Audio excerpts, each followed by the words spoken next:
Juste avant que la vidéo commence, vous êtes 95% à regarder les vidéos et ne pas être abonné. Donc pour me soutenir, appuyez sur ce bouton pour qu'on arrive aux 1000 dès le début de l'année prochaine. Je vous laisse donc avec la suite de la vidéo. N'hésitez pas à vous abonner également à mes réseaux. Bon visionnage. Bonjour à tous, j'espère que vous allez tous très bien. On se retrouve pour une toute nouvelle vidéo. Aujourd'hui on va élire le 11 de l'année 2022 à travers, vous le voyez à l'écran, la TOTY de FIFA 23. Alors je suis pas un grand spécialiste de FIFA pour être honnête avec vous. J'y joue très peu, voilà, pour être honnête avec vous, je joue très peu aux jeux vidéo en général. Mais voilà, je me suis dit que c'est un bon moyen quand même déjà de vous proposer une vidéo pour qu'on reprenne le rythme des vidéos de 2 fois par semaine, donc le mercredi et le vendredi. Abonnez-vous à cette chaîne si vous voulez plus de contenu comme ça. Et n'hésitez pas à me dire en commentaire également les contenus que vous aimeriez voir sur cette chaîne YouTube. Écoutez, ben on est parti tout simplement avec les gars. Alors ça va se passer en 2 temps. Là, pour le premier temps, on va un petit peu décrypter tout ça, les joueurs par joueur, un petit peu, on va dire. Et puis, dans un second temps, on ira sur le site de FIFA, enfin de EA Sports plutôt, pour élire voilà, pour que vous ayez une vue globale du 11 que j'ai envie de faire. Bon, du coup, on va partir avec forcément les gardiens. Alors, Alisson, Bounou, Courtois, Ederson, Kobel, c'est plutôt nos.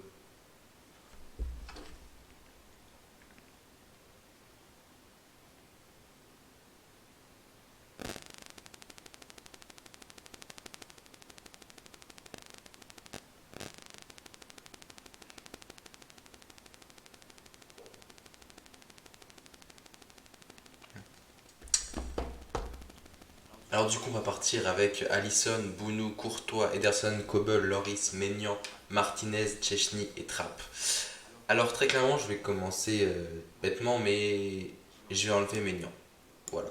Alors pourquoi? Il n'a pas participé à la Coupe du Monde, il a été impressionnant avec Milan, certes champion avec Milan, tout ça, mais il y a eu la Coupe du Monde et pour moi il fallait au moins participer à la Coupe du Monde. C'est pour cela également que je vais enlever Kobel, le gardien du Borussia Dortmund, ainsi que Kevin Trapp, le gardien de Francfort. On pourrait aussi éliminer Ederson, mais sa saison avec City a été assez impressionnante.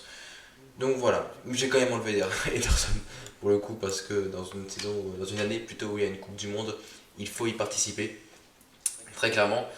Donc ça se joue entre, selon moi, 6 gardiens, Alisson, Bounou, Courtois, Loris, Martinez et Chechny. Je vais pas mettre Alisson. Pourquoi pas Alisson? Parce que les Reds vivent un début de saison 2022-2023 très compliqué. Et on peut pas dire qu'Alisson est garant de tout, entre guillemets, mais il est en partie responsable, un petit peu comme son équipe, du fait voilà, que ce soit compliqué. Et pour moi, avec autant de buts encaissés, avec autant il a jamais fait de grosses boulettes, Alisson, cette saison, mais voilà. Après, certes, il est quand même deuxième de première ligue pour le début 2022. Mais voilà, pour moi, j'enlèverais quand même Alisson. J'enlèverais également Bounou. Pourquoi est-ce que j'enlèverais Bounou? Parce que pour moi, la saison 2022, elle ne se résume pas que à la Coupe du Monde. Certes, la Coupe du Monde est monstrueuse. Il était monstrueux la Coupe du Monde. Mais pour moi, certes, avec Séville, ça reste quand même très bien. Mais il manque un petit truc quand même pour, pour lui. Et avec le club, c'est pour ça également que j'ai enlevé Emiliano Martinez. Alors, pas par vengeance déjà, parce qu'il a fait une Coupe du Monde assez incroyable. Mais pareil, avec son club Aston Villa, il n'a pas été. Il n'a pas été. Enfin, il joue pas dans un de ces grands clubs, il n'a pas remporté de gros titres, il n'a pas fait de. À part la Coupe du Monde forcément, mais je parle en club, mais il n'a pas été phénoménal non plus. Du coup, on se retrouve avec 3 Courtois, Loris ou Chechny. Je vais enlever Hugo Loris. Pourquoi est-ce que je vais enlever Loris? Parce que justement, pareil, un petit peu comme Martinez, il rayonne en club certes, mais il manque un titre. Il manque un truc à Tottenham, il manque un. Et Loris, en plus, qui vient de prendre sa retraite internationale, je vous prépare d'ailleurs un petit reportage sur lui, sur sa carrière en bleu. Loris, il manque un titre en fait pour qu'il soit nommé, pour qu'il soit vraiment Totti. Donc ça se joue entre Chechny et Courtois, et je pense que vous l'aurez compris quand même. Le maestro de cette saison pour moi, c'est Thibaut Courtois. La saison qu'il a faite avec le Real, ça, être nominé, être MVP en finale de Coupe du Monde, en finale de Champions League. La Belgique n'a pas fait une Coupe du Monde incroyable, mais il a quand même été là, il a quand même raté le penalty d'Alphonso Davies. Avec le Real, on va pas en parler, il est monstrueux. Non, pour moi, il n'y a pas forcément beaucoup de débat là-dessus. Pour moi, Courtois mérite largement voilà, ce titre, on va dire, de meilleur gardien de l'année et une place donc dans la Totti. Dites-moi en commentaire d'ailleurs quel gardien vous aimeriez voir, en tout cas Totti. Et si vous êtes d'accord, simplement avec mon raisonnement. Et puis voilà, mais pour moi, Courtois, au vu de la saison, de la continuité sur la saison, la Coupe du Monde, il peut rien faire. Il n'a pas une équipe exceptionnelle, il a même une équipe pas bonne du tout même. Euh, donc voilà, pour moi, Courtois mérite largement ce titre de gardien de la Team of the Year de la TOTY de FIFA 23. Voilà. On va dorénavant passer à la défense. Alors forcément, vous le savez, hein, c'est un 4-3-3, donc on va prendre tous ceux qu'on peut mettre côté droit.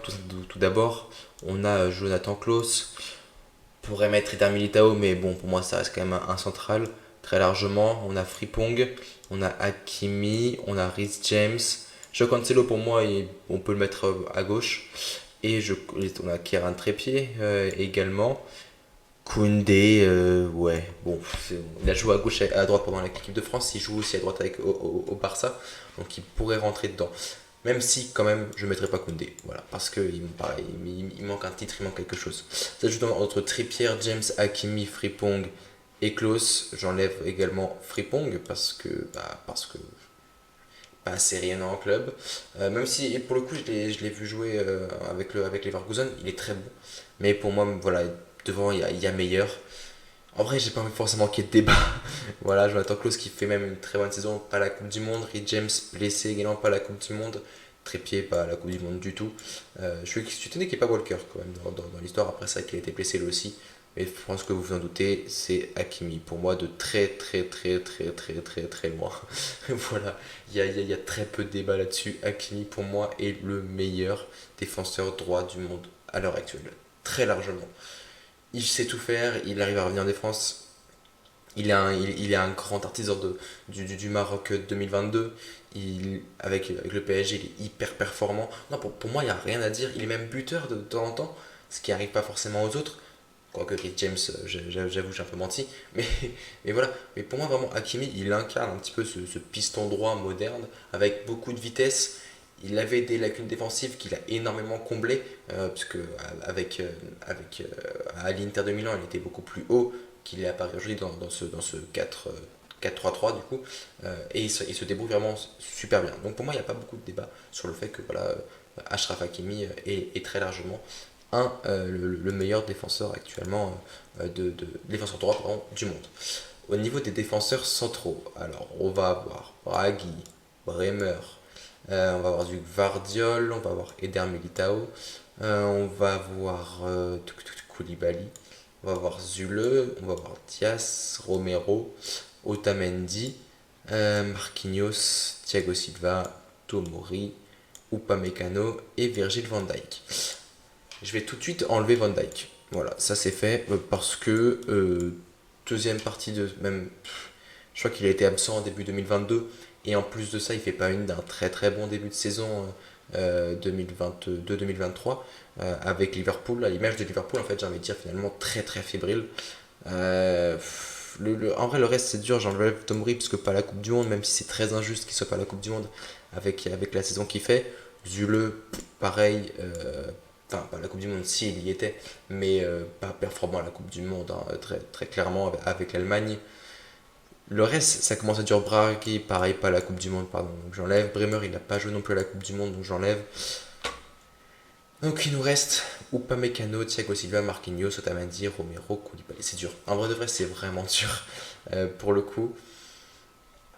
Euh, Koulibaly, j'enlèverais. Pourquoi? Parce que même s'il a fait une très bonne deuxième partie de saison du coup avec Naples, le début à Chelsea est beaucoup trop compliqué malgré quelques buts quand même, notamment face à Tottenham, mais trop compliqué le début de saison de Chelsea, de Koulibaly.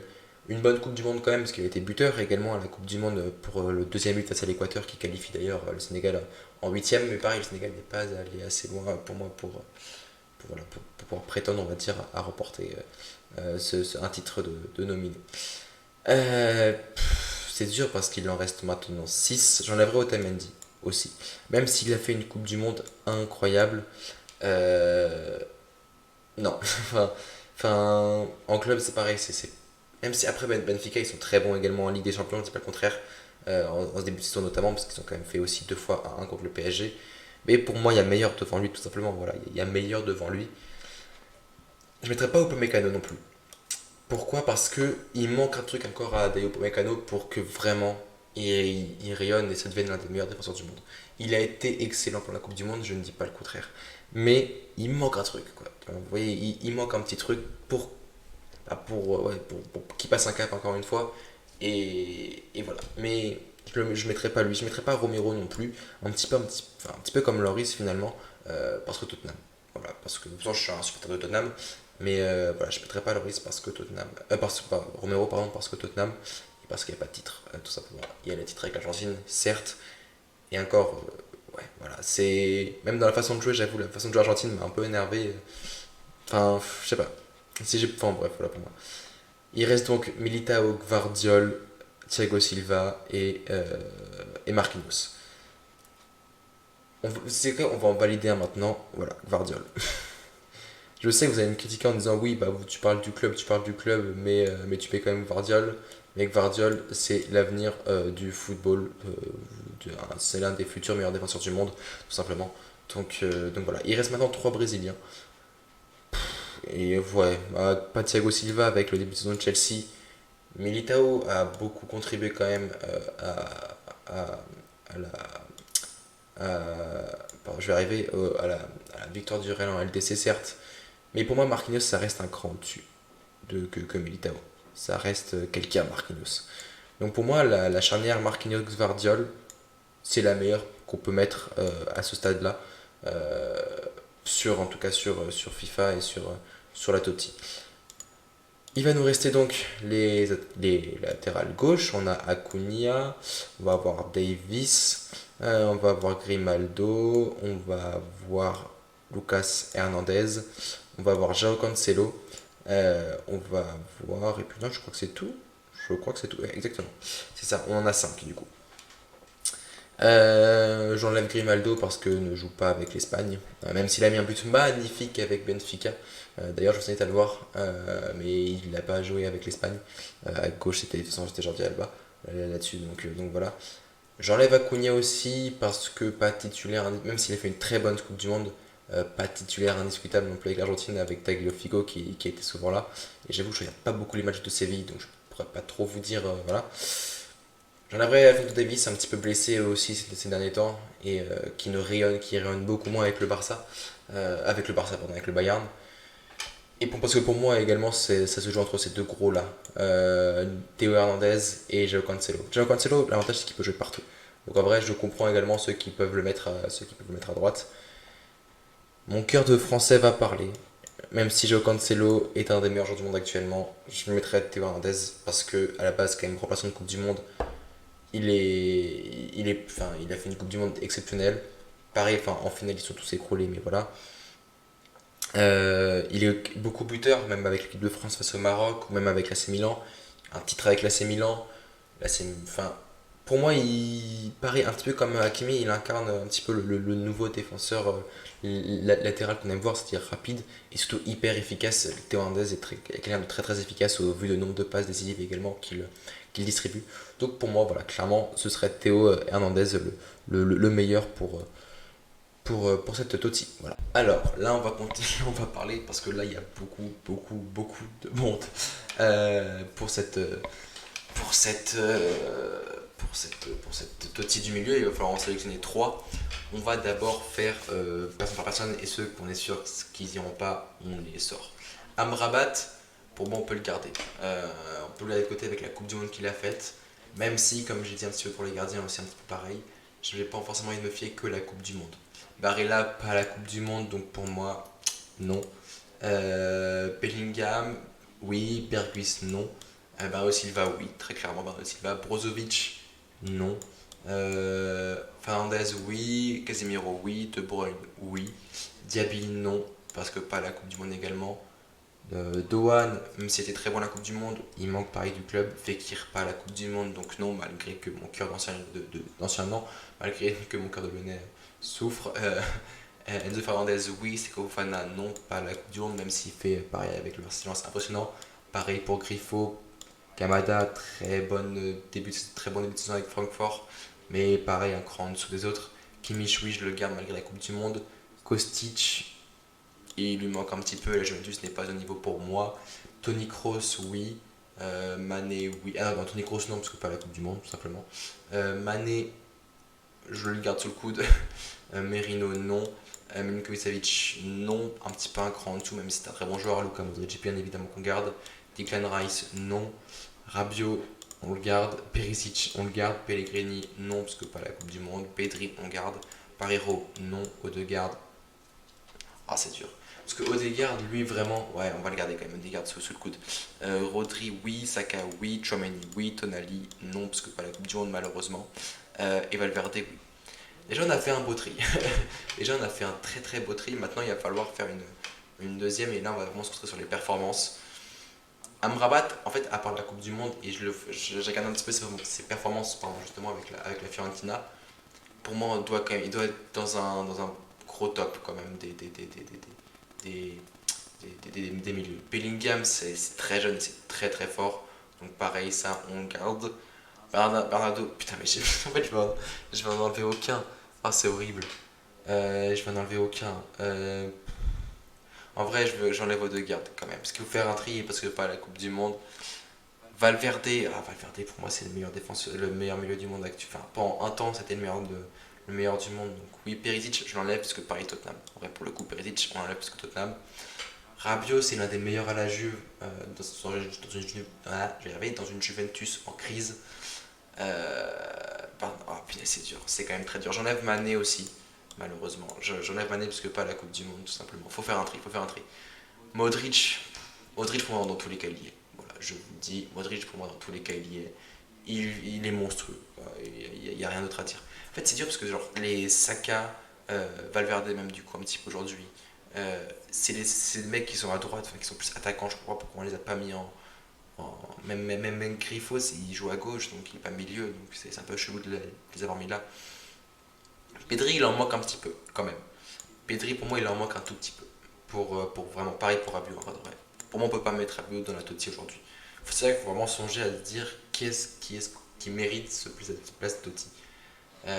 Amrabat, pardon, Amrabat, il en manque. Amrabat, pour le coup, il en manque. Bellingham, ça reste jeune, mais ça reste très bon. Enfin, Amrabat, il en manque, mais dans le sens où il a pas rayonné, quoi. On ne parle pas que lui, pareil pour Enzo Fernandez. Même s'il a fait une très bonne deuxième partie de saison, forcément, avec Benfica et avec l'Argentine. Et pour moi, c'est pas Totti, quoi. C'est pas Totti. Rodri, pareil, mine de rien, il est très bon avec City. Ils l'ont foutu en défense avec l'Espagne, ce qui n'a pas du tout marché. Enfin, ce qui a un petit peu marché, pas énormément non plus. Donc voilà. Saka a fait une saison incroyable et en Angleterre, c'est vraiment le danger numéro un. C'est lui qui provoque le premier penalty, je crois, en plus, contre la France, justement, de Chouameni. Chouameni, pareil. En vrai, Chouameni, il en manque pour être. En tout cas, là, il nous reste combien? Il nous reste Bellingham, 1, 2, 3, 4, 5, 6, 7, 8. Il en manque 8, il nous faut encore en éliminer 5. Oh, c'est dur. Oh, c'est dur. Enfin, non, sachant que Modric, on l'a déjà, donc en gros, il faut quand même en éliminer 5. Euh, J'enlèverais Kimmich. Kimmich est un tout petit peu en deçà, malheureusement. Que ce soit avec le buff, enfin, il reste très bon, mais un petit peu en deçà quand même. Bellingham, j'enlève aussi, trop jeune, mais il aura sa place dans cette équipe, j'en suis sûr et certain. Du coup, là, il nous reste Bernardo Silva, Bruno, Casemiro, De Bruyne et Valverde et Saka. Saka, j'enlève aussi, un peu trop jeune. Un peu trop jeune. Il me manque un truc pour être dans cette équipe-là. Du coup, là, il faut qu'on apprenne De Bruyne. En vrai, De Bruyne. En vrai, De Bruyne. La saison avec City, les caviar qu'il fait, c'est trop pour moi. Et Valverde. Voilà, Valverde, parce que pour moi, c'est un des mecs qui est le plus sous-coté de ce sport actuellement. Et pour moi, il mérite largement une place, même si c'est. J'avoue que si on prend vraiment le truc type, ce sera plus Casimiro parce que défensif. Euh, mais Mais voilà, Valverde m'a trop impressionné, même si l'Uruguay fait une Coupe du Monde très décevante. Valverde m'impressionne beaucoup trop. Voilà, je vais être très honnête avec vous, Valverde mais m'étonne beaucoup trop. On va passer maintenant aux attaquants, donc vu qu'il en faut que 3 aussi, pareil, on va faire un tri entre guillemets, on peut enlever Ben Yedder, puisque pas la Coupe du Monde, Benzema, voilà, on va garder, Borja Iglesias, pardon, euh, pas beaucoup vu en vrai pour le coup, et non. Foden on garde, non, Dembélé, Foden on garde, Gabriel Jesus on va garder, Gakpo, je pense pas qu'il y soit. Alors, vous allez me dire, c'est un scandale. Il fait une très bonne deuxième partie de saison, mais il est encore trop jeune. Et justement, j'attends de le voir à Liverpool pour le foot dans une grande équipe. Giroud, on garde forcément, Griezmann, on garde. Haaland, on va garder. Iago Aspas, pardon, on va à Tej. Immobilier, on va enlever aussi, parce que pas la Coupe du Monde. Jao Félix, on garde, ça on garde. Colomwani, un petit peu en deçà pour moi d'être un des meilleurs joueurs du monde. Kulusevski, pas la Coupe du Monde. Et pour être Colomwani, je l'adore, hein, vraiment. Mais pareil, il lui faut encore un développement et être dans un gros club pour vraiment exploser. Lewandowski on garde, Lautaro on enlève parce qu'il n'était pas titulaire à la Coupe du Monde, enfin pas tout le temps. Et c'est un peu compliqué à l'Inter, il brille pas énormément. Mbappé bien évidemment qu'on garde, Messi on garde, Neymar on garde. Nkunku malheureusement à la Coupe du Monde je pense que ça va lui coûter cette place. Nunez j'enlève parce que trop décevant pour moi c'était ses débuts à Liverpool même si ça va mieux. Osimhen pas la Coupe du Monde donc on enlève.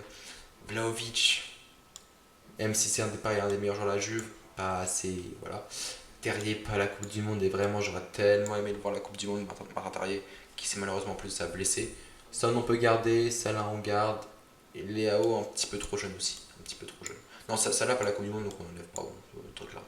Voilà. Là ça va commencer à être dur. Ça va commencer à être dur, il va falloir faire des grosses éliminations. Bah en vrai dans tous les cas pour moi on peut pas ne pas mettre Benzema.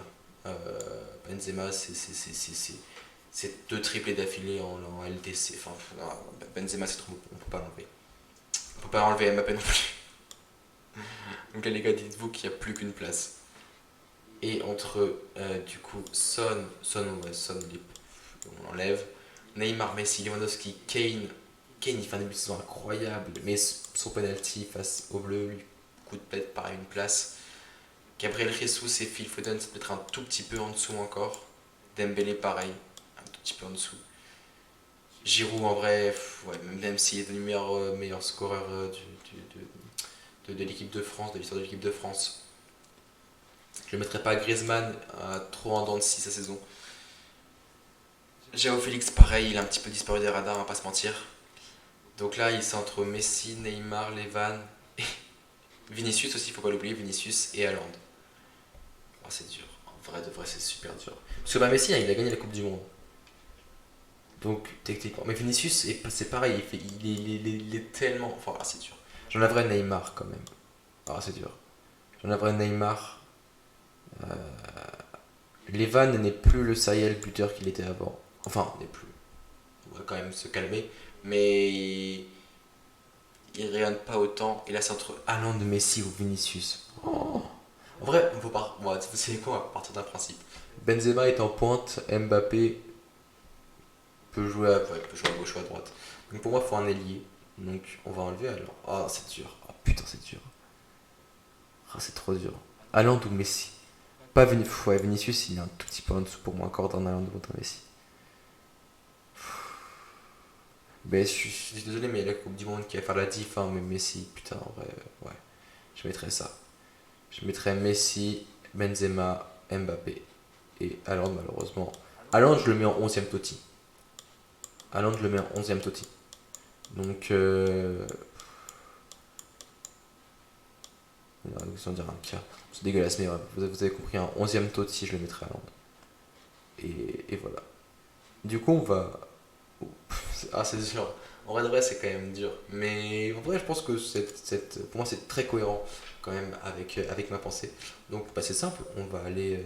Super conservé. On va aller faire la petite équipe. Du coup, on avait dit Thibaut Courtois. Je pense que sans grande surprise, on sera un petit peu unanime là-dessus pour le meilleur gardien. Euh, Pourquoi est-ce que. Défenseur. Ah oui, pardon. Défenseur en défense, du coup, on avait dit à droite Achraf Hakimi. Il est où le Hakimi? Il est là. Pour moi, très clairement, Achraf Hakimi doit aller à droite. En centrale, on avait mis Marquinhos et Gvardiol. Marquinhos, il est là. Du coup, attends, Marquinhos, on peut mettre à gauche et Gvardiol à droite. Hop. Et Gvardiol, il est où?